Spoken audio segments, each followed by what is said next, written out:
Life. What's the point? Money? Success? Power? This was a question that plagued me when I was teaching my undergrad class. That age is such a wonderful time. Idealistic, unstoppable, career-driven. It was a Tuesday when all of that changed. You wore a pale grey knit hat. The rain splashed your face outside that train station. I knew when you winked at me, my life had changed forever.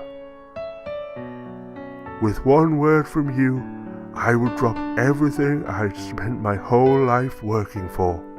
And did I? I sure as hell did.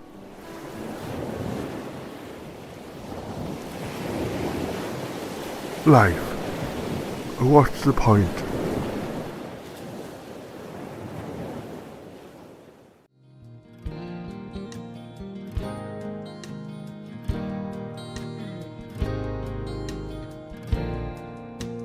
Pedals hard and I'm pushing harder as the sun begins to set. Farther away I drive, the harder it is to look back. Red sky, my heart begins to race, pulling me farther from this place. I can't run, I can't breathe, and everything I thought I left follows me no matter where, no matter how. You're here now, and I can't run, I can't breathe, and everything I thought I left follows me no matter where, no matter how. You're here now, let me go.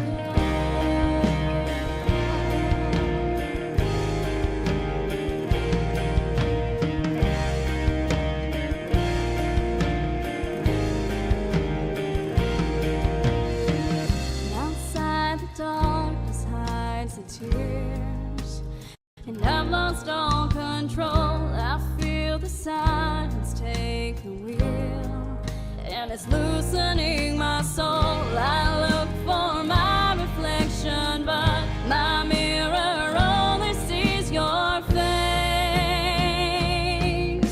It only sees your face. I can't run, I can't breathe, and everything I thought I left follows me no matter where, no matter how.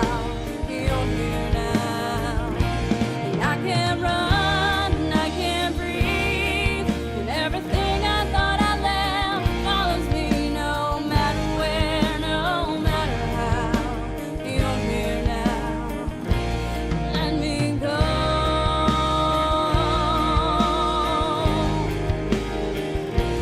Let me go.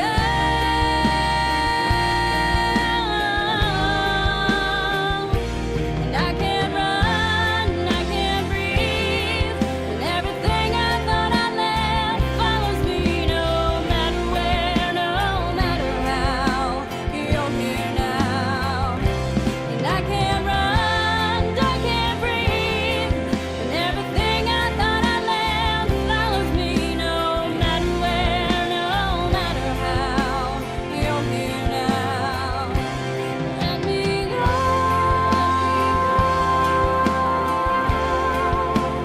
Let me make a distance. Let me make a distance.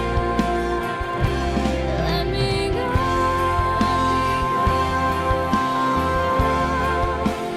Let me make a distance. Let me make a distance.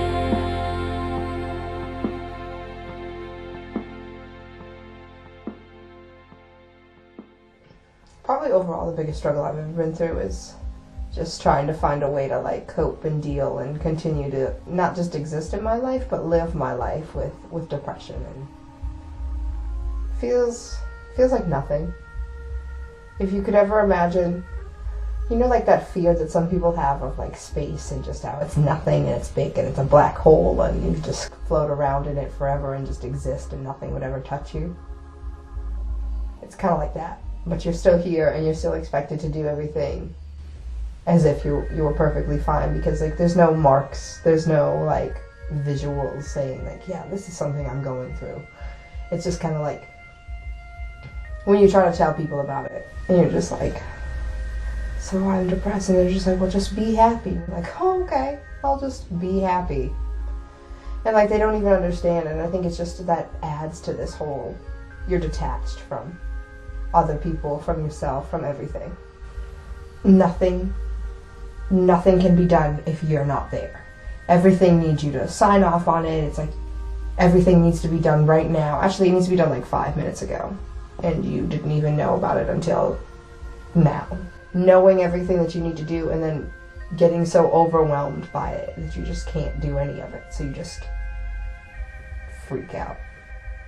Kind of the reason that you go through like the depression and the anxiety, because you're just so stressed out because you just want this one thing so bad, and that's what everybody spends their whole lives chasing after.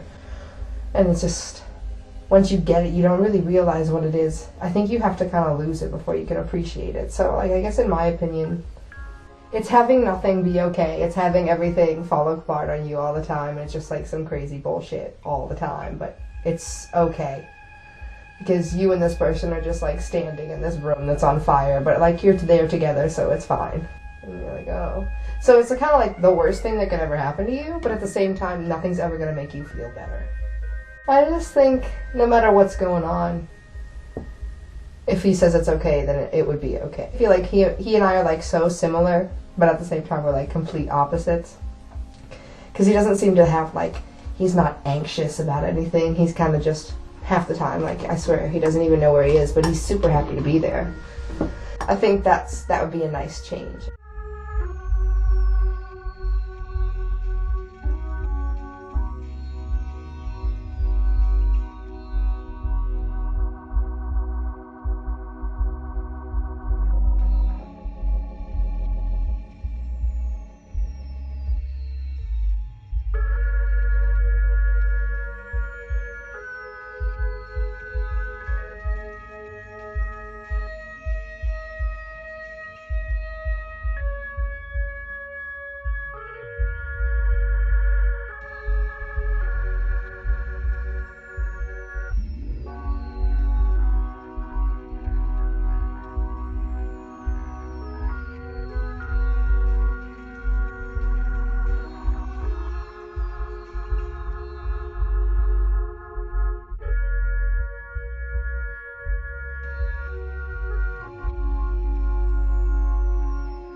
I don't think there's a real answer to what the point of life is. I think it's what you make of it. I think everyone has a different take on what's important to them in life.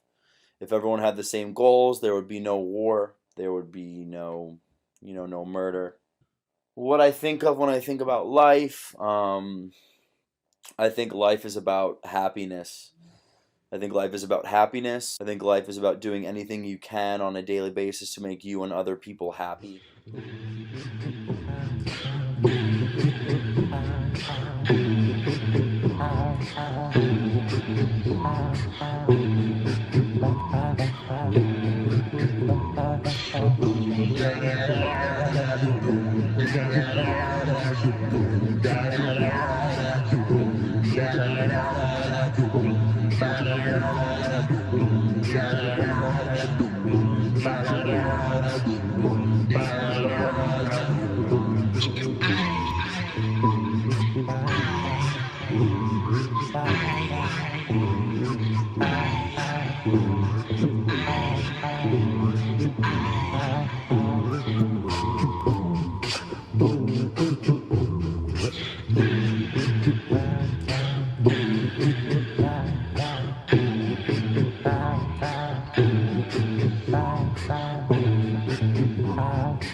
I believe God has created each of us to do great things for His kingdom.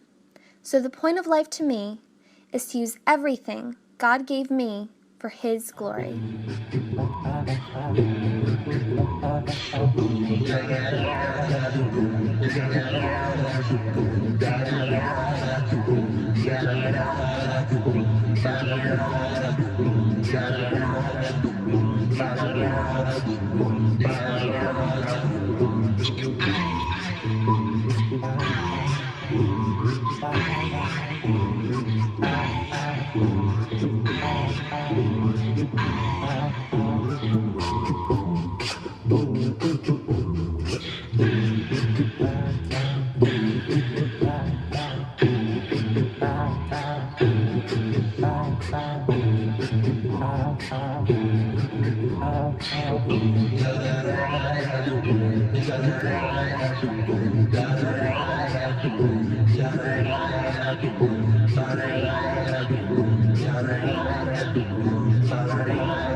Fortunately, death is very common in my family.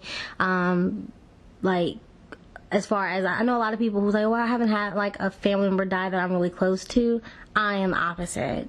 I can't even begin to tell you how many people that I'm close with in my family that passed on, and even just friendships just fade and people grow apart.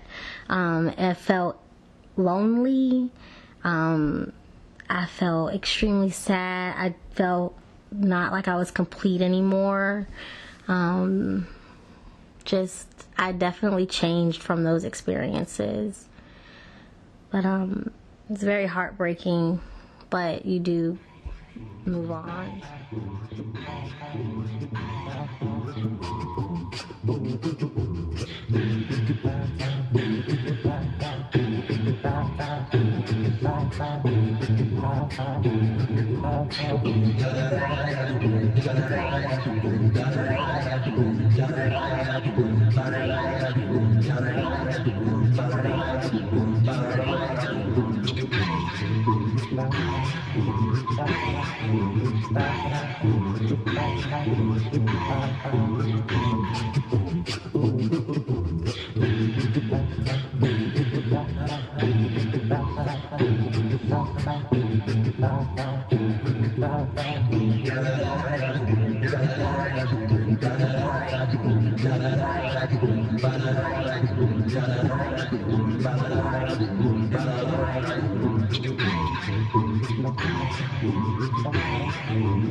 I was still fairly young when my great-grandparents died, and I didn't necessarily know them that well, but I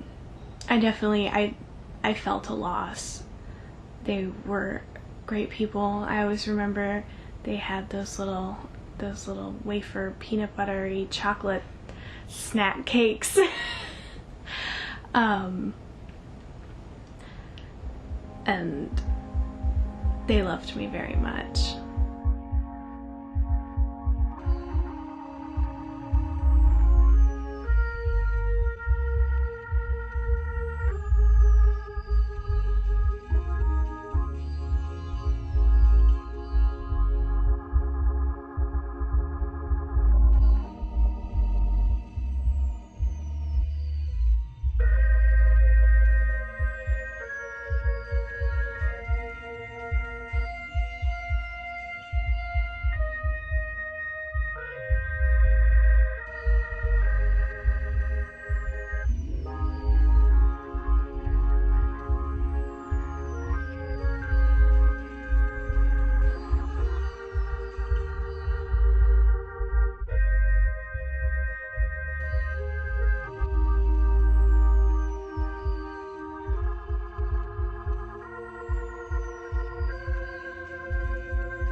I mean, I suffer from mental illness, depression and anxiety, OCD, and then, you know, it's not easy growing up poor. You know, I know what it's like to be homeless. I've lived in a house without running water. You know, I know what it's like to worry about stuff, and actually I don't know what it's like to not worry about money and to not worry that, you know, one day I might be living on the streets, there might be no more food.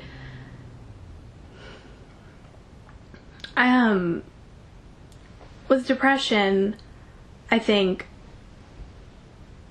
a lot of the times it's just feeling numb. You know, it's not necessarily extreme sadness and crying. It's just this inability to feel enthusiastic about anything. And with the anxiety, I'm almost always on the edge of going into this fight or flight panic mode. Something happens and my feet start to tingle, and I panic. I get very upset and very angry and flustered, and I can't think, and I want to tear my skin off. I want to stop breathing. It just builds and builds without this release, and this tightness, and and when I'm just constantly convinced that if I don't do something, or if I did do something wrong, that something terrible is going to happen to me, that I'm going to die because I grabbed the wrong box of cereal.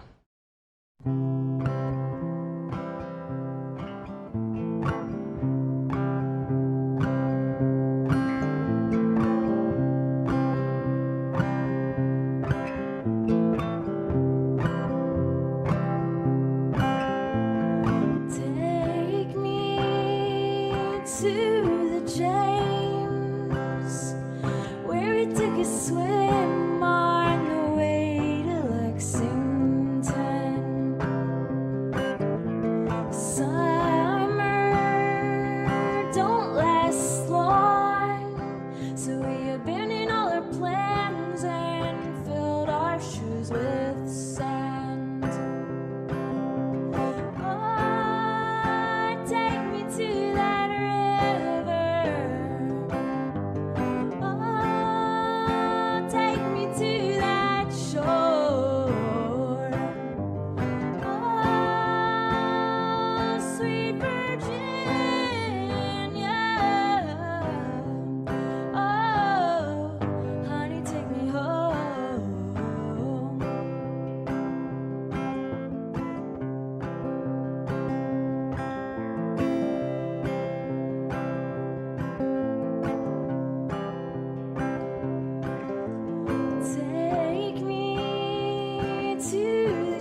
I have been in love in my lifetime. Oh, he was walking towards me at where we worked, and I knew he was for me. His big brown eyes looked at me, and he kept walking by, and he went in the office, and he asked the girl in the office, "Who's that girl out there with the big blue eyes?" "That's Judy. You don't want to go out with her." And he said, "Why?" "Because she always got a new boyfriend in the summer." Well, this is where we worked, in the laundromat. The next day, he called me. He got my number and he called me. He said to me, "Would you like to go for a ride up the White Mountains?" And I said, "Sure." Well, he said, "All right, I'll pick you up Sunday at 12 o'clock. I said, "Okay." I waited and I waited and I waited, and he never came. So I called him, and he says, "Oh, I'm sorry." He says, "I had to take my mother." I said, "Listen, I am not that type of a person. You make plans with me, we go out. If you don't want to, just call me and tell me you can't make it." And that was it. He said, "Next Sunday, I'll come and get you." So he come and get me, and we went up to the White Mountains. And on the way back, he said, "I'm going to teach you how to drive," because I didn't know how to drive. Okay, so I got on his driver's side. Okay, we had the top down because he had a red convertible. We had the top down, and he said, "Okay, you go easy," and we goes down this hill. Boy, was it scary. He's okay, pull over. And then we started dating. And I met him in June, got engaged in July. Okay, we went to Two Lights and the beach. And what he did, he said, "Close your eyes." Okay, and I closed my eyes. All I was hoping he'd ask me to go steady. So I closed my eyes. He says, "Okay, open your eyes." I opened my eyes, and what he did was take the sand, push it up, put my diamond in the box, open it up, put it on top of the sand, and said, "Would you marry me?" And I said yes. And that's how he asked me to marry him. I wasn't scared because I knew I loved him. I was excited, and I was an hour late for my wedding. And a train came, and we stopped for the train. We were late because of the train. And in the church, Eddie was telling me, the altar boys kept saying, "She's not coming, and she's not coming." They kept saying. Eddie said, "She'll be here." And then I finally got there. It was 11 o'clock. And I walks in, and Eddie looks at the altar boys and said, "I told you she'd be here." And that's how we did it. I took it very, very hard because he was a man that you were very proud of, that I was proud of. No matter what, he was always there for me and for our kids. He'd call me all the time, or I'd call him. He was a hard worker. He was everything a woman would want in a man. If we have an argument, we kiss and make up, because we'd never go to, because like we said, you never can tell. You never not wake up the next day. So that's what we did. And he made me very, very happy. Oh, I'm sitting on the couch and I can feel him. I look over at his picture, and it's just, he's looking at me. Oh, I can feel him saying, "I'll take care of you. Don't you worry about it. I'm watching over you. No matter what, I'll always be there." And he's always in my heart. And I love him. And I will never stop loving him. And he's the only man for me.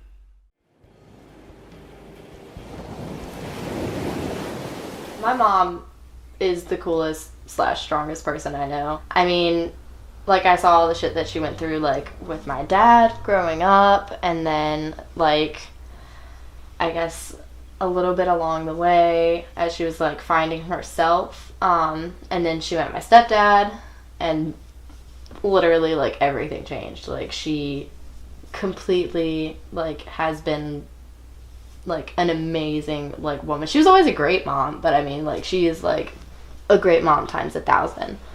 And like literally like I could never see any two people being more perfect for each other than them, and that's honestly how I've based my relationship with is to just like be them and just have that goal, because like their love is so like unconditional. I mean like they fight like normal people, but that comes with any relationship. So I mean it does suck, like especially like if like in relationships like you do have like your not every day, but like your typical couple fights, you know, like oh someone didn't wash the dishes. So it's like if I'm ever like in a bad mood, it does suck that I can't just go to her and like just kind of like vent. Like I can always call her, but it's not really the same. Or if I just generally like miss my mom, like she's, you know, 3 hours away, so it's, I don't know, I would rather see her more often than I do. Before I met Steven, like I was crazy, like literally just bratty fucking teenager, little asshole, thought I was the shit, tried to fight everything that moved. But I mean now obviously I'm way different. I actually somewhat have my shit together. I have like 2 dogs, dope ass husband who would never ever lay a hand on me. I mean, I don't know. I'm way different. I mean, I want a family. Definitely not like right this second, but I mean like soon, for sure. Like I want to have, if possible, I want to have a boy and a girl. Like that would be like the ideal future. But I mean definitely like always having dogs. Like I'm family oriented even though I don't usually live near my family, so like that's why I'm trying to be like closer so I can have like that little like lifestyle. And like I don't know. I don't know. I don't really like know like the point of my life, but I mean I feel like me and him were 100% made for each other. Like, literally, like, that's the other half of me. Like, no one else could deal with me, let alone, like, I'm just a way better person because of him. Like, I would not be who I am today without him. What if I lost you? What if I found you? Could anything keep me from you? Life? Death, time, space, I'll keep finding you in this life and the next. So many faces, but the same love. Can anyone really love like we did? Does everyone love like we do? What if I am nothing? What if you are everything? What if we are everyone? Will we still find each other? Will everyone find each other? Maybe it doesn't matter. Maybe it's all that matters. Do you remember how we started? How we ended? I will find you, always.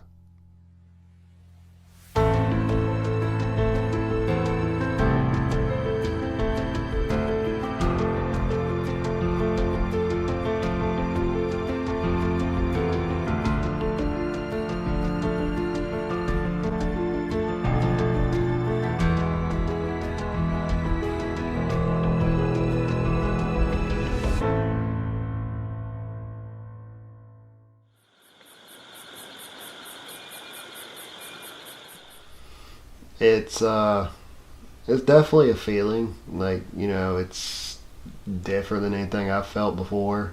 Because before I met my wife, things were just different. You know, I would get very bored and like irritated with like women in general. And then I met her, and I was able to be around her and like enjoy her company. Different, I would probably say my first relationship was probably, I don't know, when I was like 13. And when you're young, it's just like puppy love, and probably more about you're young, you're going through puberty. It's pretty much all about sex. So, and now I enjoy my wife's company even without sex. So I've seen her change quite a bit. She's becoming more like me, and I become more like her pretty much every day.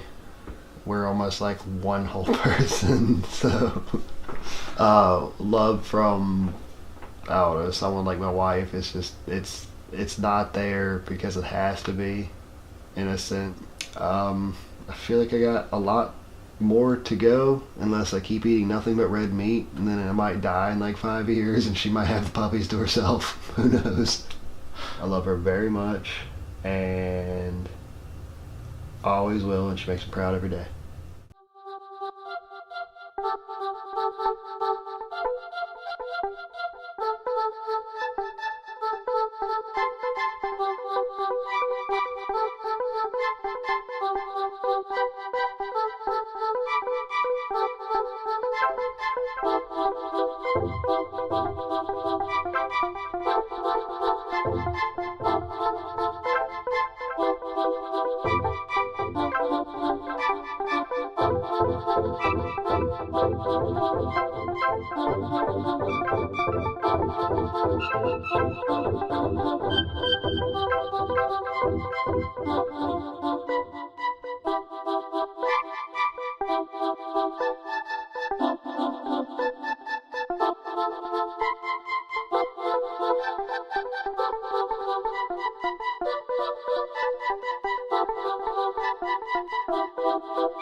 Well, I think those change with age. I mean, as a gay man, I would have thought when I was a teenager that was the hardest thing I'd ever gone through. The world has changed significantly, you know, in those 40 years ago. That was a long time ago when the world was different and people didn't understand what being gay was, and there was a myriad of opinions from being normal to being very deviant or mentally ill. So my parents loved me dearly, and I happened to surround myself partly through the faith community with people that were positive and helped me find who I was in a healthy manner. I remember a funny story when I was in college. A friend of mine, we were both gay, and we went to talk to the campus priest, and we said, we want to talk to you, we have a problem, we want to talk to you. And we were in his office, and we sat there for 30 minutes, and he finally said, boys, why are you here? And we said, we have this problem, we're gay. And his response was wonderful. He says, well, that's not a problem. He says, are you having problems with your friends accepting you? Are you having problems with relationships? Are you having problems fitting in? Those are problems, So I came out at that cusp of where the world was changing, and there was the possibility of thinking about and understanding being gay as a very positive, wonderful thing. And for me, that happened within the faith community.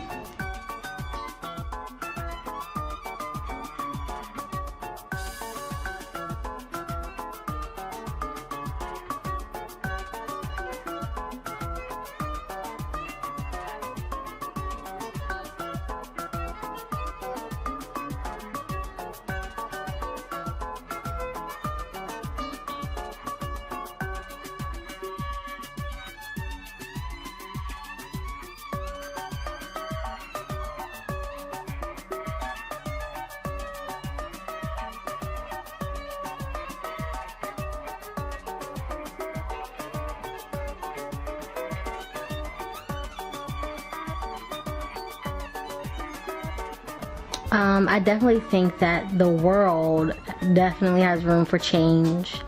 I feel like some of the positive steps that I've taken is to not be so judgmental,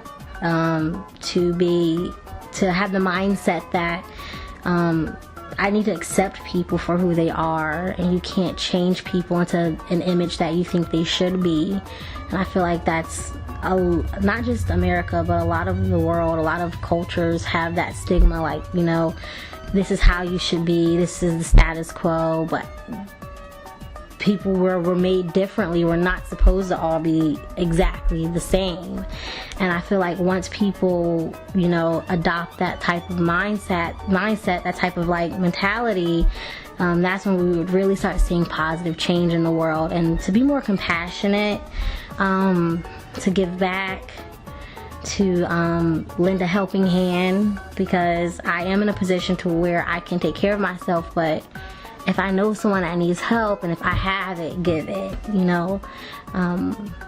So those are some of the positive changes that I'm trying to implement in my life, and I feel like once the greater world kind of established that type of train of thought, I feel like we would be better off versus, you know, trying to keep everything separated. We shouldn't do that.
Actually, I just took a personality quiz not too long ago that tells that it was really spot on. Actually, it describes me as I can seem oblivious to the world because I'm constantly contemplating the complexity of life. So really there's no answer because it's so complex. How is one to really know what the meaning of life is when there's so many opportunities out there and so many different people with different interests? Everyone has a different perspective as to what the meaning of life is. Finding a place to live. I've been trying to do that for the past 4 years. I mean, it's not really deep or anything. It's kind of a struggle everybody comes up against at some point in their life, but it's taken me a really long time to find a place, and now I finally have, and so that stepping stone has been stepped over. Yeah, I've kind of lived like a gypsy for the past few years. I mean, I was born in Florida, and then I moved to South Carolina, and then moved to Bedford, and we didn't live in South Carolina for very long. I don't know, I'm like a bug under a rock. I do think I found it. I mean, like they say, love's not a walk in the park, and sometimes you gotta work to make it compatible. I don't know. But yeah, the person I'm with is my soulmate. I mean, we've been through a lot together, and all the things that have happened just kind of proved to me that, yeah, this is the one. He cheated on me many years ago, and I dumped him for it. And it is very hard to deal with when you lose somebody, like especially a best friend, somebody you share everything with and know everything about them and everything. And we stayed apart for about 2 years and got back together, and everything was different. He's just very different as far as respect in a relationship, and it's a good different. Well, like a lot of people say, definitely make the best of a bad situation. You're always going to have hardships, but sometimes it's easier said than done just to pull through it and not think about it so much, but that's really the best thing you can do. Time heals everything, and I don't know, just try to be the best person you can and enjoy life while you have it, because you don't know where the world's going to take you. It could take you great places, it could take you horrible places, but be happy. As happy as you can be. And just be happy.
I just want to be making a difference. There's a lot of things that I don't like, and there's a lot of things that I think that we can all change. If we all stand together and we finally have people with voices saying words that make sense, instead of, well, this is how it's always been, so this is how it's going to stay. It's just like, no, progression needs to happen, and I just want to be one of the voices that makes that change. So whether it's if I get to pursue like my music career and it's like something to that magnitude, or even if it's just like being like a substance abuse counselor or psychologist or something like that, just making the difference to just kind of not like nurture, but like kind of nurture people to like say what they want to say, feel what they want to feel. There's nothing that they feel that hasn't been felt before, that somebody somewhere is going to understand. And like, I guess emotionally, I just want to be strong enough to give away all the emotions that I've been working on, like having for myself, and I want to be a nice home to somebody.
think I've ever been in love. I don't know if I've ever even loved anyone, and the scary thing about the way I think is, when I am with someone that I'm happy with, that I feel like in the back of my head I'm always going to ask myself, can it be better? Can life be better? I still think about her constantly, and what I had with her, but then I look back and think maybe I was just looking back at only the good times, or maybe I wasn't as happy with her, because then I would probably still be with her.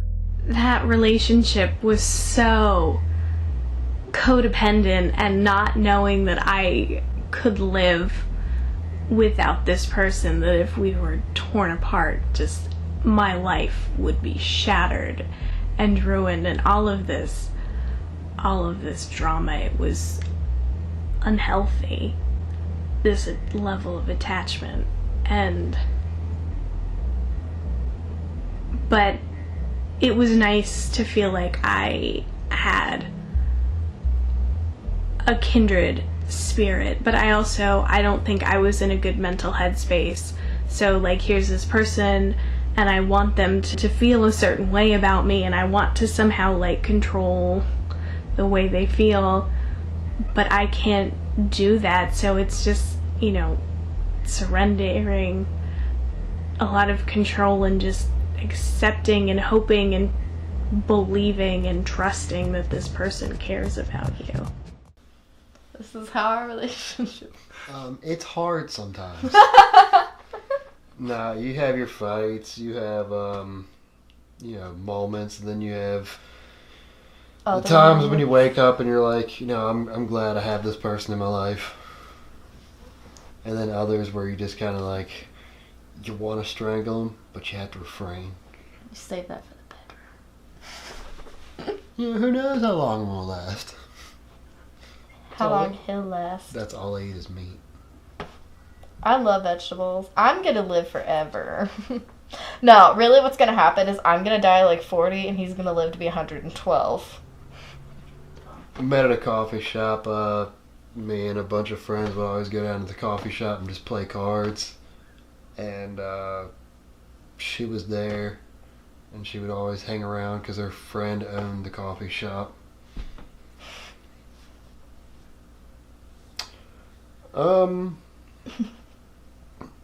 Probably, like, I knew I really, really liked her on, like, probably our first date. Oh. So, I was like, when I met her and started talking to her, I just thought she was this, like, beautiful girl, and I was like, yeah, I want to bang. And then, I talked to her for a while just as friends, because I met her and she was like 17. She was like, I turned 18 soon. I was like... I had a boyfriend. I was like, cool, I'll wait. And then she turned 18, and she broke up with her boyfriend, and we started talking, like, more as, like, a relationship way. And we went on the first date, and I was like, wow, I actually really like this girl. So... I'm one of the only girls he can stand for more than a week. Okay, deadass, really funny. So I was dating the boyfriend that I had when I was 17, and I had left home right after I turned 18 for 2 weeks, scared the shit out of my parents. My grandma shut my phone off because I had not come back, and the entire reason why I was upset is because I tried to text him back. And I thought, because my ex-boyfriend was crazy as shit and told him to fuck off and not talk to me anymore, that he had blocked my number and he was the only person I cared about talking to. So I kind of figured in that one moment when I was like, why am I, like, freaking out that this one person isn't going to get my text? Like, that I kind of knew that I was like, you're so sweet. Our actual wedding day, it turned out perfect. Honestly, like, it was stressful as shit the first 8 hours of the day. Our car blew up day before the wedding, actually, and then blew up again the day of the wedding. It took way longer for me to get my hair and nails done than expected. I had no eyebrows. But I mean, at the end of the day, like, none of that mattered at all. The day still turned out perfect. I mean, there was a million issues with the venue and everything too, like, day of. And I mean, honestly, just the fact that we had the main people that we cared about there, and that, you know, like, we were there and actually got married, you know, that was what was really worth it. I guess when, like, we have kids and they get older, the thing that I would tell them to look for in a partner is just whatever makes them happy. Someone they can laugh with, someone that they can be serious with, someone that will take care of them when they're sick, just whatever makes them happy. Like, I just hope that, like, literally, like, I would hope that my daughter would find somebody like him.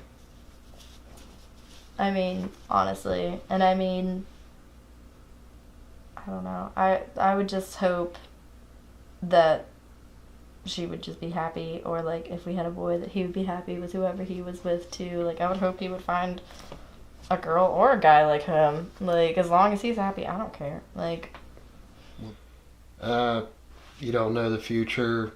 You don't know how long you have, so enjoy every minute of it. I mean, when it comes to love, like, don't put yourself under too much pressure. Like, I looked out, I found him very early in life. It doesn't always happen that way for most people. I mean, like, you could be, like, 90 and just find the person that fits you. And I mean... Ew, that'd be gross. I mean, I would just hope that, like, everybody finds their own Steven. Pretty much.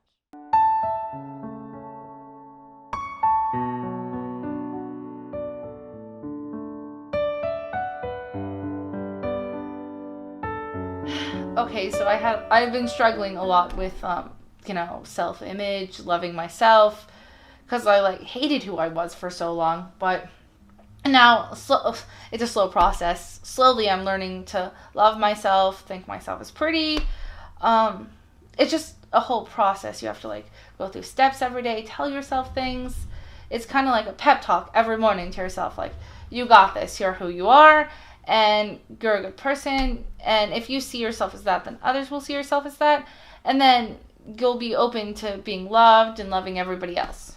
I met my soulmate a couple years back, about 6. We were in middle school. We met at a library, and we were friends for a long time, and I hid my feelings, but eventually I finally, got the courage to tell her how I feel, with actions, of course. We recently got engaged. I don't know if we'll ever per se get married, because it's just a whole, like, government thing, and I don't really need a piece of paper to tell me that I'm in love. We've actually talked about adopting, preferably not babies, because we would be horrible at that, but somebody a little older, maybe a teenager, who needs them to be guided to the right path. Well, I feel a lot more open now, and now I feel like even if somebody were going to judge me, that I wouldn't have to, like, withstand that. I could just, like, shoo it away, like, who cares? It's my life now. I do believe in reincarnation, for one. I don't know if I per se met my soulmate yet. I mean, I have met my soulmate, but I think this is the first life I've met her in, but I feel like we're going to meet in other lives too. And maybe in another life she won't be a female and I won't be a female, but, we'll see how it goes. There's different kinds of love than romantic love. There's friendship love, there's family love. Personally, I think, like, the difference between romantic and friendship love is that with friendship love, you want to spend some time with that person and you want to hang out with them and stuff, but you never really truly want to, like, get intimate and tell them everything. It's kind of like when you find romantic love, it's like, let me tell you everything. I want to be with you all the time. I want to spend every night with you, every day with you, every waking moment with you. But friends, it's kind of like, I want to spend, like, the day with you and then go home and then part our ways. It's kind of like you guys have things in common and you find that common boundaries and stuff like that. But yeah, it's like, it's just a different kind of feeling. Like, you get this feeling in your stomach versus the feeling in your heart versus a feeling in your head.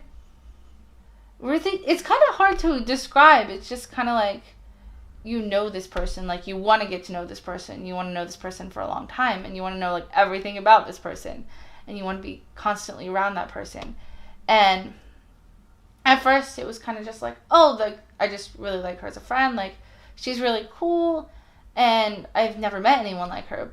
But as time progressed, I was like, oh, wait, there's something more there. It's like that voice in the back of your head saying, wow, I think I really might like this person as more than a friend. And then you start getting closer and closer until something just goes off, and it's kind of like fireworks, basically. It's going to sound cliche and cheesy, but I think the point of life is to find somebody who you collide with on a deeper level, and that you want to spend the rest of your life with, and that you want to like journey with and adventure with, and that you're not alone, because being alone would be awful. I think the point of life is to find somebody to enjoy life with.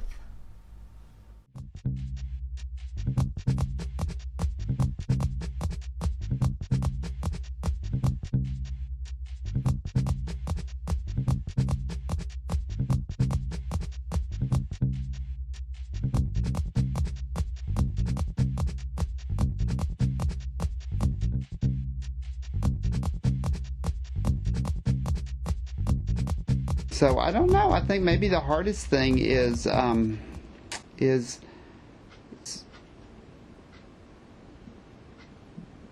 being and living in the diversity of opinions and viewpoints that you find yourself in, that are all magnified in a small town because you can't avoid them. They're right there. Mitchell and I talk about what we miss about living in a big city. Besides ethnic food, we miss anonymity. You go to the coffee shop and nobody knows you. Go to the grocery store and nobody knows you. That doesn't happen in a small town. So you not only run into those people you adore, you run into those people you struggle with. You know. So I think that's probably learning to live in a small town.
Faith, by its very nature, suggests we are transforming ourselves, becoming something more fuller who we are intended to be, and in that transformation, we leave old baggage behind.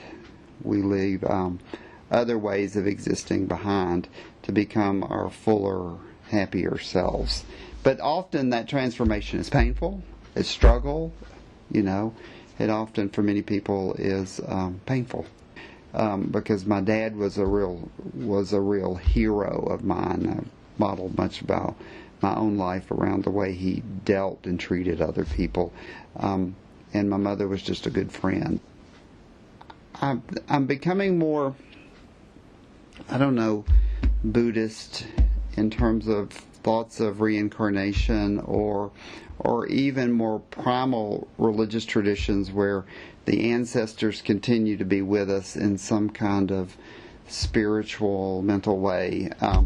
So I don't know that I'll see them again, but I know that their presence and who they were and what they were, in both their strengths and their weaknesses, will continue.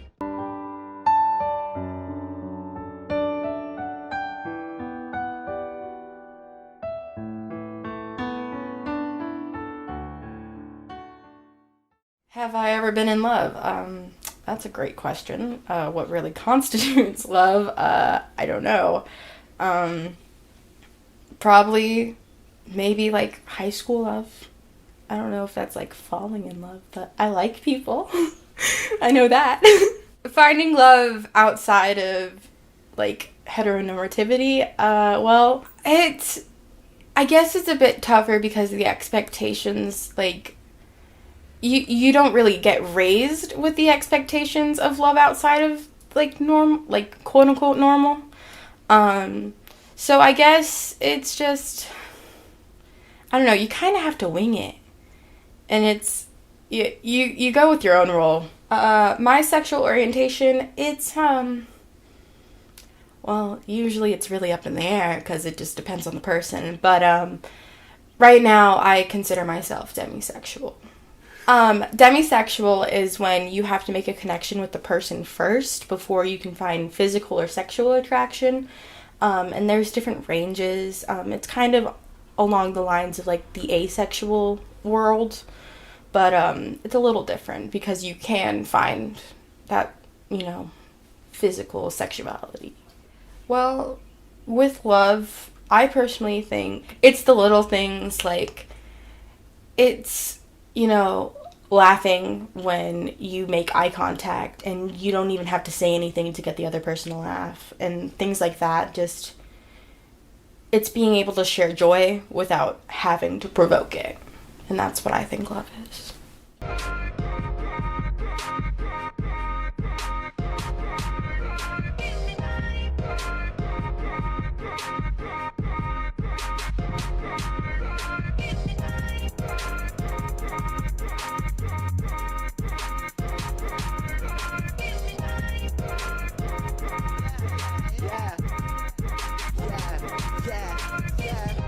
We always ask for more but never getting none.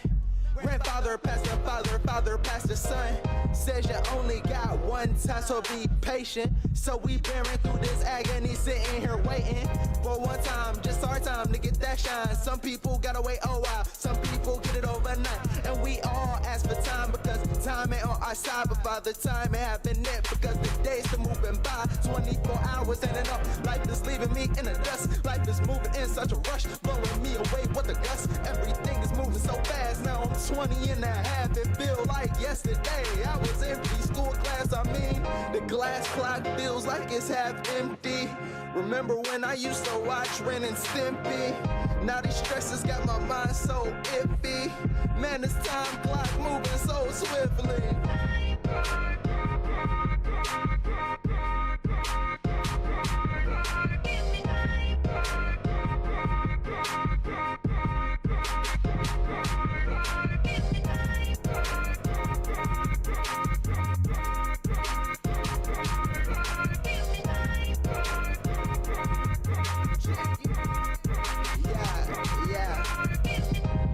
Please add more minutes on to my clock.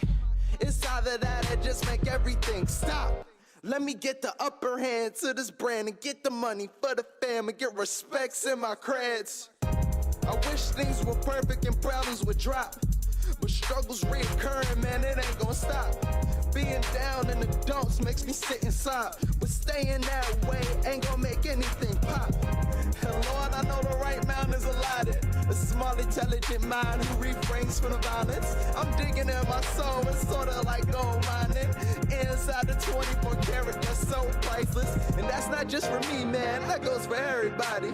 Your mind is a diamond, your expectations shining. I can't go to sleep, man, I don't wanna close my eyelids, cause we gifted and we cursed, but there's a limited amount of the time, man. Yeah.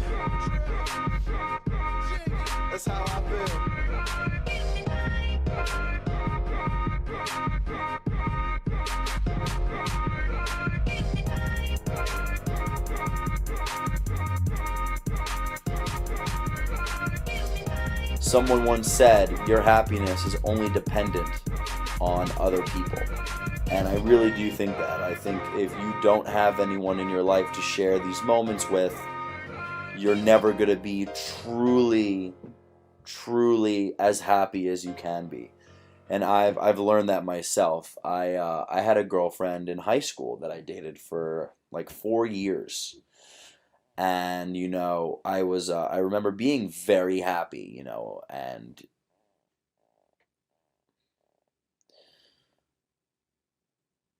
I just remember being really happy with her and felt safe and felt good about myself. And then we broke up because we had to go to different colleges, and I moved out to LA for about 4 years. And those 4 years, I was not happy. I didn't have a girlfriend. I didn't have someone that I could share, you know, really intimate moments with. So it ended up taking me down this place where I would just have meaningless sex all the time. And I thought that was what was going to make me happy, but it didn't. The only thing that made me happy about sex was the fact that I wasn't rejected, the fact that someone accepted me.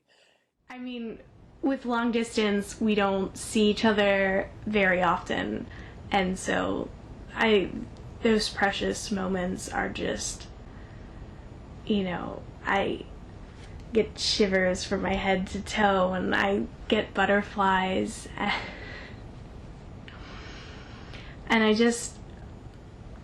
I feel so much more comfortable and at ease with him because our personalities complement each other so much, and I feel that I can really be me, and that he accepts and that he cares about and likes all of my personality, you know, because I have a lot of friends who I think, you know, only appreciate like certain facets of my life, and he is all about everything. I feel safe, and that's a rare thing.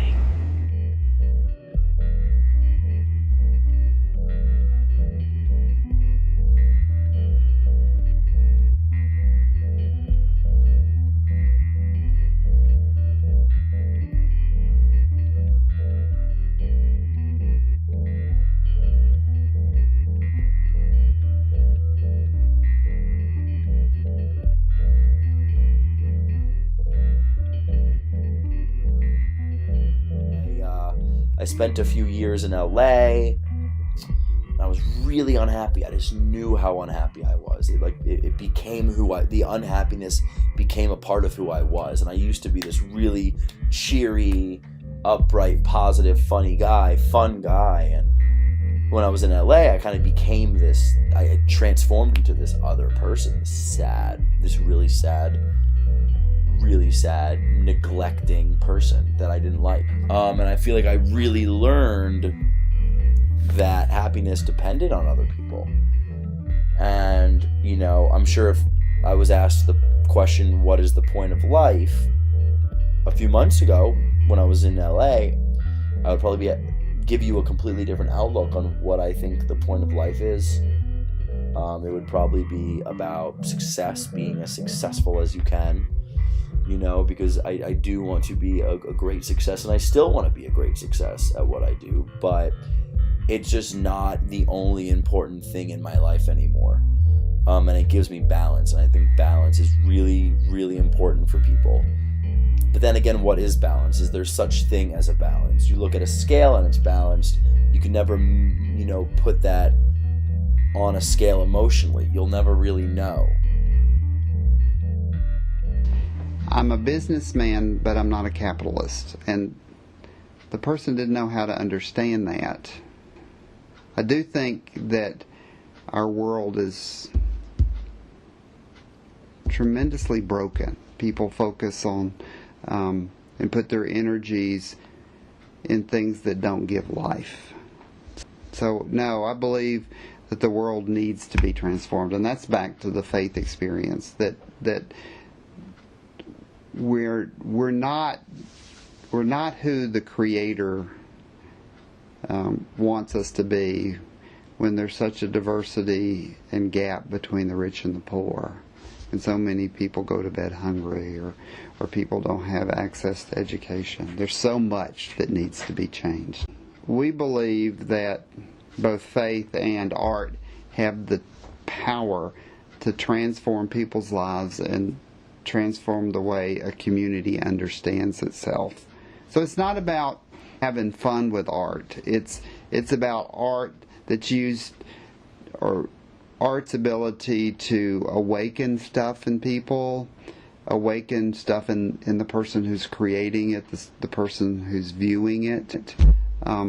It's just really the possibilities that arts can have to transform the life of a community. And we believe that, and that's why so much of our personal time goes into those endeavors.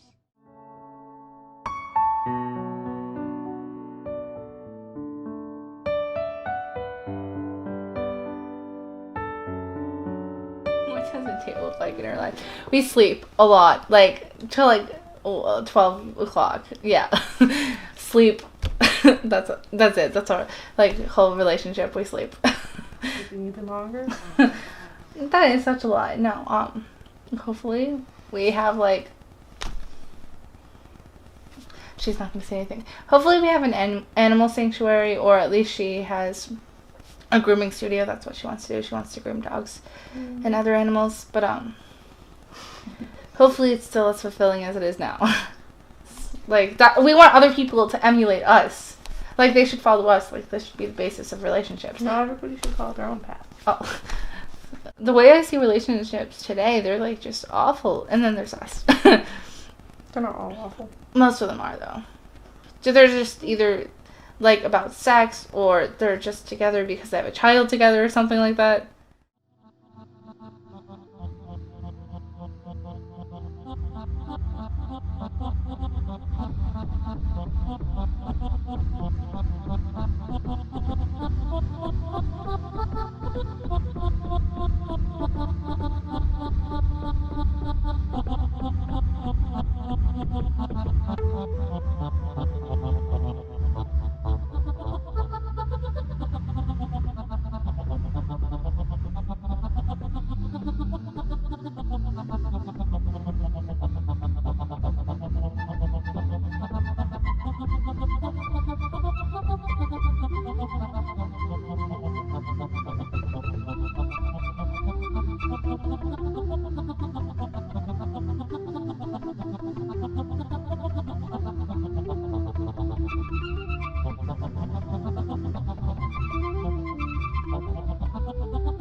Well, sometimes the point of life is simply to get from morning to night. I guess I'm a person who lives day to day.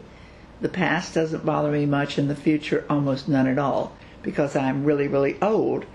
And until the day that I turned 80 this past year, I had never thought of mortality at all. And I think I sort of woke up the day that I was 80 and went, oh my goodness, Sarah, you're ancient, you're going to die. I got over that really fast and sort of, decided that. So every day is sort of like something new to do. Most days it's a real adventure. Some days it's just drudgery because it's the same thing over and over and over, and I spend way too much time on the computer. But I feel like that there's something that's exciting. Just being alive and doing things, meeting people, accomplishing something every day is what life to me is all about. I was married the first time I was married. My husband was having an affair, which I didn't. I knew about it the night before. I got a telephone call from the hospital and the police saying that my daughter had been shot in the leg. She was in the hospital. That my husband and the woman that he was having an affair with had been shot as well. Consequently, that made the 11 o'clock news, the front page of the newspaper the next day. Just the horror of going to the hospital and finding my 9-year-old daughter there with a bullet in her leg was the most difficult thing ever. I probably at the time was a Presbyterian, and I had a really wonderful assistant minister who was just the coolest guy ever, and he certainly helped a lot.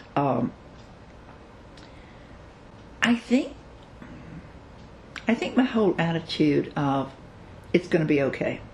Whatever it is, it's going to be okay. And all the things that have happened to me in my life have sort of been either I'll worry about that tomorrow, or it's going to be okay, Sarah, you can live through this. And living through each one of the things that I've faced have made me a much stronger person. And I'm pretty much a loner, so it's pretty easy to just go and say, hey, I'll be okay. I joined Master Gardeners because I loved working in the yard. And I really wanted to work in the Wharton Garden. Well, I found out that you can't really count working in the Wharton Garden because they consider that grunt work. That doesn't count toward being a Master Gardener. So they said, but you could be on the board, on the Wharton board, as our representative. So I said, yeah, I'll do that. So a couple of years passed, and I was the president of the Wharton board in 2007 or 8 when the recession happened. And I had to come in one day and tell our paid director, who was doing a nice job, I had to come in and say, Amy, I'm so sorry, but we don't have enough money down the road to continue paying you. So I'm going to take over for you, thinking I would do it for a month. That was something like 7 years ago. So yeah. So I just sort of fell into this. Didn't have any idea, still don't what I'm doing. Learned a lot, but because I don't know, a lot of people have stepped up to say, we'll help you, Sarah. So, well, at my age, of course, my mom and dad have died. My dad lived to be 93, so that wasn't hard. And my mom was suffering from liver cancer, so by the time she died, it was a good thing. I was married after my first husband and I divorced after the shooting. I then married a man, Richard Broughton, who was a photographer. And I kidded him constantly because he had been married once for 6 years, then been in a relationship with someone for 6 years. And so I kept saying to him, Richard, you're going to make it past 6 years with me, right? We're going to make it past that.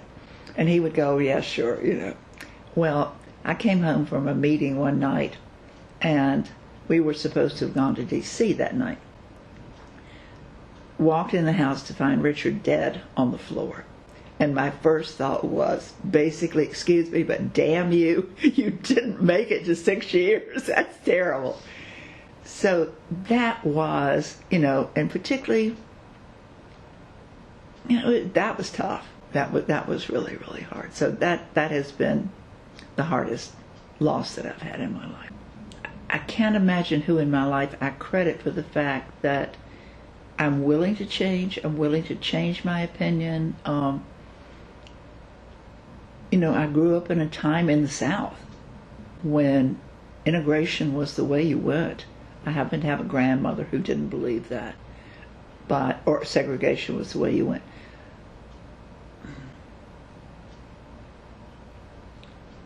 I think in my life I have been able to change in a lot of ways, and I like change. I would like to be part of change. I'm not sure that I am at all. I would think that I would like to be if I could. I have one daughter and 2 grandchildren. The point of life to me is trying at some point to try to raise my daughter to be the best person she can be, which she really is, and to serve as an example to my grandchildren of somebody who's passionate in what they do, dedicated, a hard worker. That really is the point of life. Now, I am a spiritual person. I belong to the Unitarian Universalist Church. Am I a deeply religious person? Probably not. But I see the goodness in people, and I think that to me is what's really important.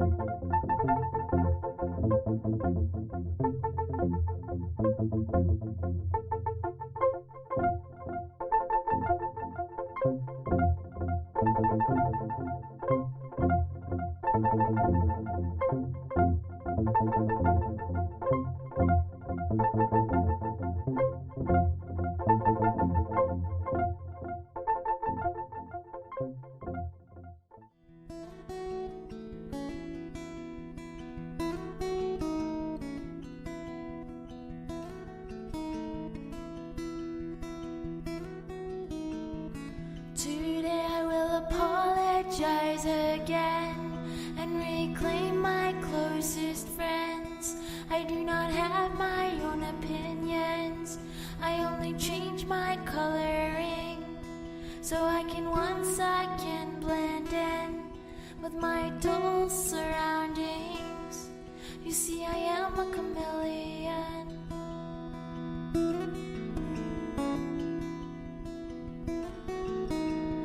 Some say they walk all over me. I say if not for them, what would I be?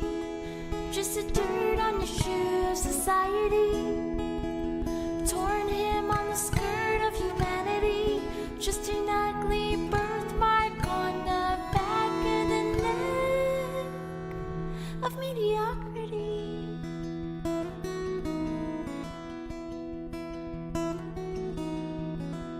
Just a normal person, just an average person, just my own person.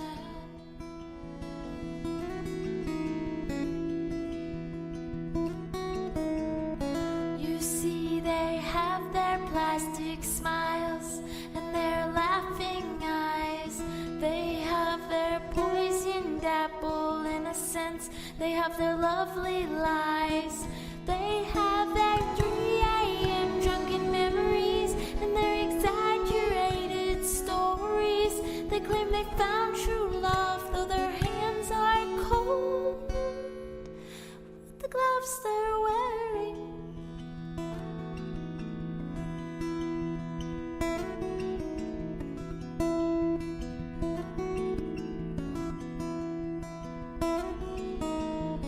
Today I will not apologize. They'll pretend not to see me as I walk by.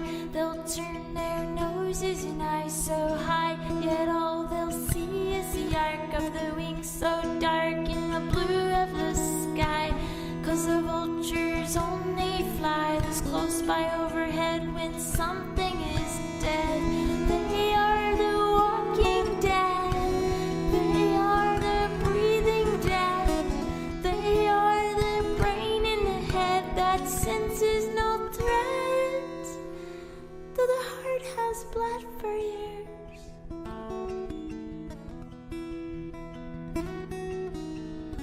They are the subdued tears, they are the deafened ears, they are those wasted years, they are their own absent fears. The child, not really child abuse, just like domestic abuse with my parents when I was younger. Having to see mom go through that, it really it burned me up inside. To where I'm like, Mom, we need to get out of the situation. Mom ultimately took us out of the situation, and we've never been back since. My dad, when he'd get angry at my mom, he'd take it out on her as well as me and my brother. And so with that, oh God, I'm about to cry for real. With that, like, I blocked out most of my childhood. I can barely remember being a kid and being happy. And people always tell me, oh, don't you remember this when you were kids? I'm like, no, I don't really. My childhood is like wiped from my memory. Because I would automatically black it out. I have no control over it. You have your family you're born in and your family that you choose, and I like to combine everybody into chosen family, and the ones that I like anyway. And what it takes to fit in my chosen family is kind of have to have a bit of a built history there, even if it is like an automatic response to where I'm like, we should be friends for like ever. I still have to get to know you better because you never know what's done in the dark. But what is done in the dark will come to the light. I'm just saying. I think I always knew. However, I didn't like realize it like bursts of sunlight into your face, realize it to like high school. This one guy who I don't talk to anymore because one, my best friend at the time had a crush on him too. And so we're both like, all right, well, we won't get mad at the other one, whoever gets him. Turned me down softly, but threw her onto the bus. So I got pissed off about that, and we both stopped talking to him, and like, he's dead to us. He can't sit with us. First time I went on a dress, I felt powerful. Like I could conquer the world. Like, the queen is finally here, bow down or be gone. Okay. This happened kind of recently. My grandmother, on my mom's side, passed on Easter Sunday while I was at work. I spent the morning with her. And then I had to go work like a 4-hour shift, and I came home and she was gone. Thought my world had ended, and it still gets me to stay. I'm just thinking about it right now. I'm holding back a lot of tears. So, one of my things it's my goal in life to be famous, and not just to be famous, but like for music and acting and stuff like that. So I can use that platform to change the world and feeding people who are hungry. I mean, we see all these commercials for like people starving overseas, but when there's a person down the street who hasn't eaten in 3 days, we need to start at home first. I'm just saying. Then from there, we go out. We feed the world. Instead of throwing all these millions of dollars of food worth of food away every day, give it to a homeless shelter. Write it off your taxes for all I care. Just give it to somebody. Even if it is going to cost you money, you're losing money anyway, just throwing it out. I'm just saying. I think the point of life is to try to make the most of it. Don't be an asshole. Be a good person. Everybody loves good people.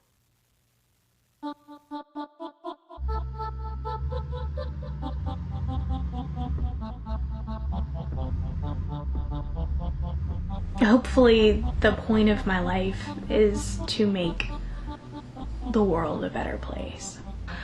Right now, I don't have that much to contribute at the moment. I'm like so involved in myself right now and trying to better myself that, you know, I'm not doing as much volunteering as I used to do. But hopefully through bettering myself, I will be better prepared to better society. It gets better. It does. I have been at some terrible low points where I didn't think that I could go on, and where I wanted to die, and I was not functioning. I spent all of my days crying and screaming. I worry a lot, but my depression isn't even an issue anymore. But I am happy. You know, my life isn't super awesome right now. you know, I do actually have things to worry about for once. It's not just me, like, but I am happy. You know, I find something to smile about every day.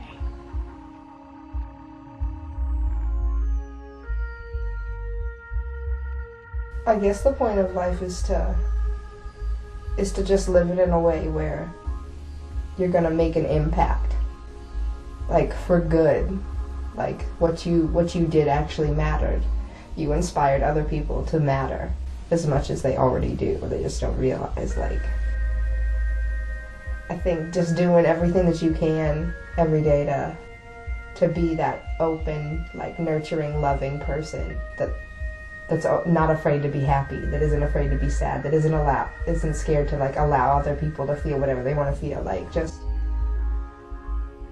I guess, like waking up every day, and even if turns out in 5 years I made the worst decision ever that day, just being able to stand by it and not regret it and just do the best I can every time it's asked of me.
I'm always amazed at the amount of depth in this community.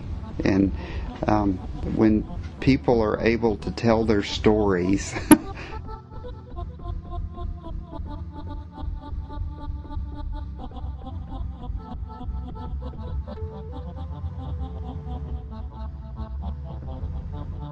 I'd like to see, and I feel like that some part of the profession of teaching, the teaching profession, has been downplayed or given not nearly enough credit because mostly women were in that field. And I would like to see teachers respected, paid well. I think they're absolutely essential part of this country's future, is being able to educate our children well.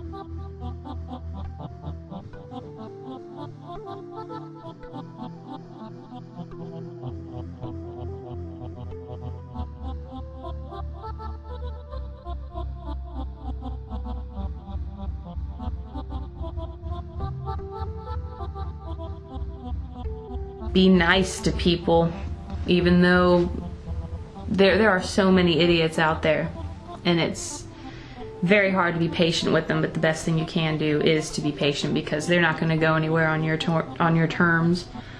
There's nothing you can do to make them smarter, so you might as well just deal with it the best you can.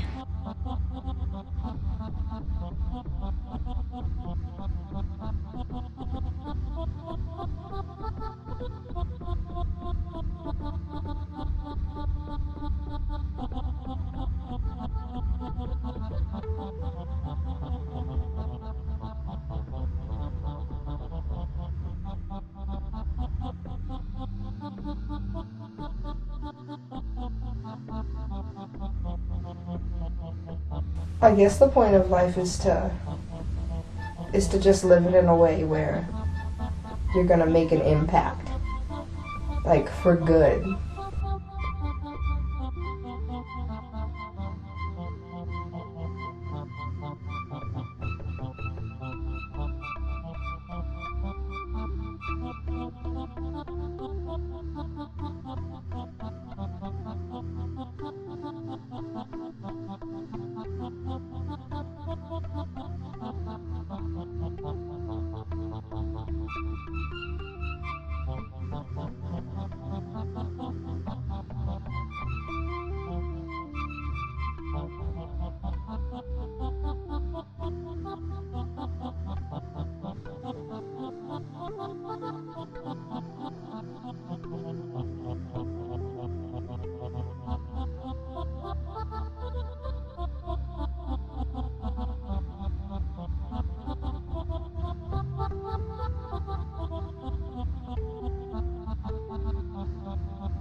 Hopefully, the point of my life is to make the world a better place.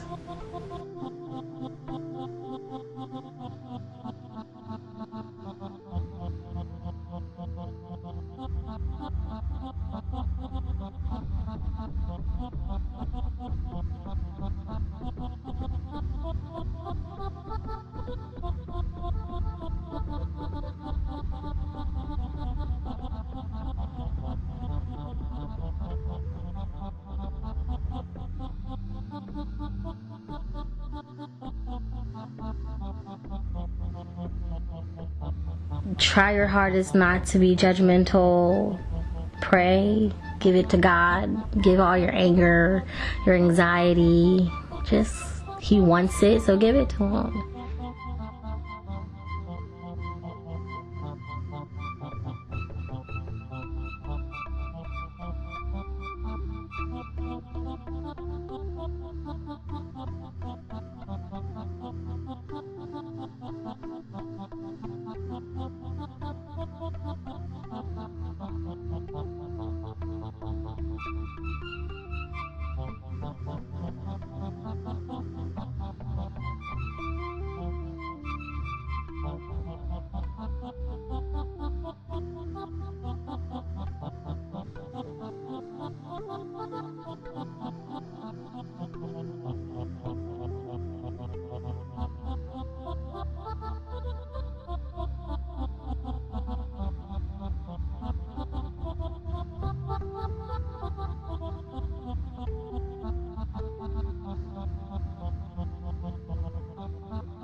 Life. What is the point?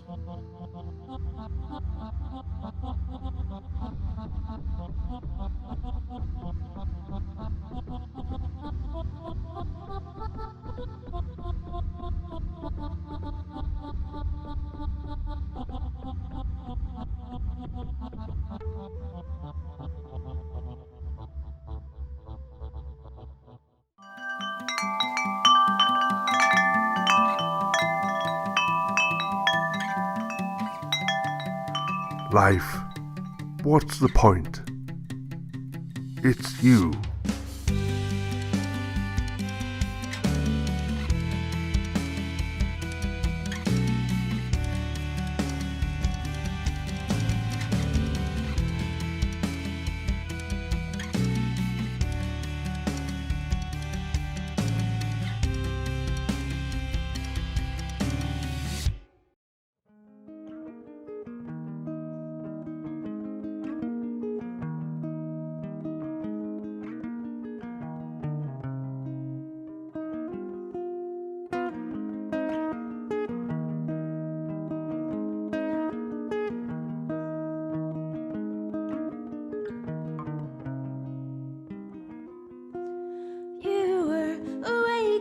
Storm, Jesus, the trees and ice, and grasses lashing foliage, so dense and barbed wire fence, forever tempting us, our rebel hearts, to test the sturdiness of fallen bridges suspended over the river bends.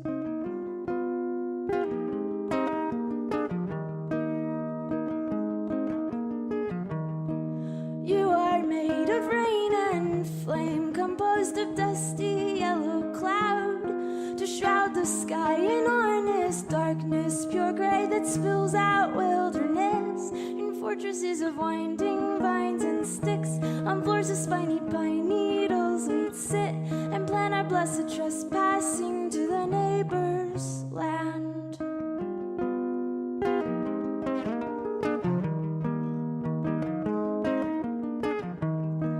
You were that day my sprinting legs and thumping fearless heart, racing, rushing river through the underbrush of the rusty woods. And should I meet you there in air so thick with mist and with the honeysuckle scent, and weeds a click with wet insects and ferns to dress this rainy mess?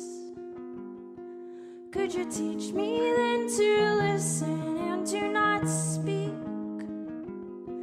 Could you teach me then to once again crumble down to my knees, to even sleep on stone pillow, fearing neither beast nor shadow, and teach me then to be amazed by all of this, like I was when we were kids.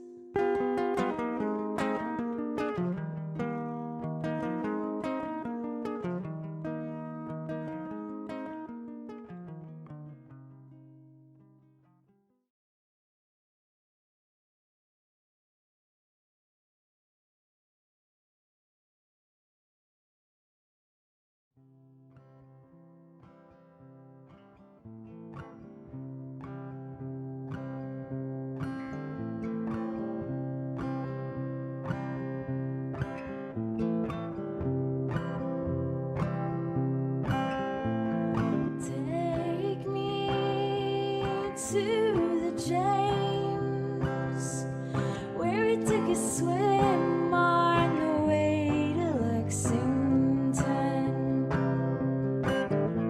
Summer don't last long, so we abandoned all our plans and filled our shoes with sand. Oh, take me to that river. Oh, take me to that shore. Oh, sweet Virginia.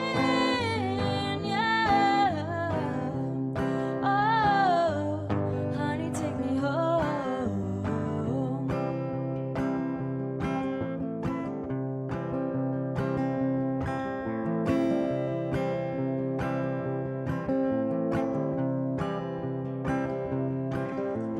Take me to the James, where we crept along the pipeline, drunk with friends in the moonlight.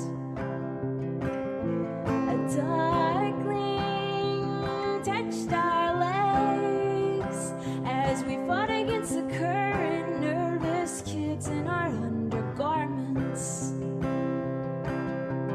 Oh, take me to that river. Oh, take me to that shore. Oh, sweet Virginia. Oh, honey, take me home.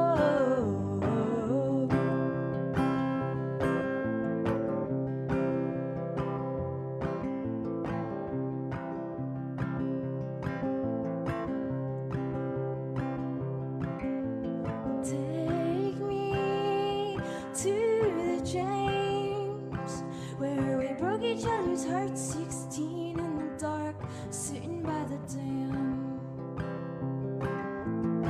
Never thought I'd see the day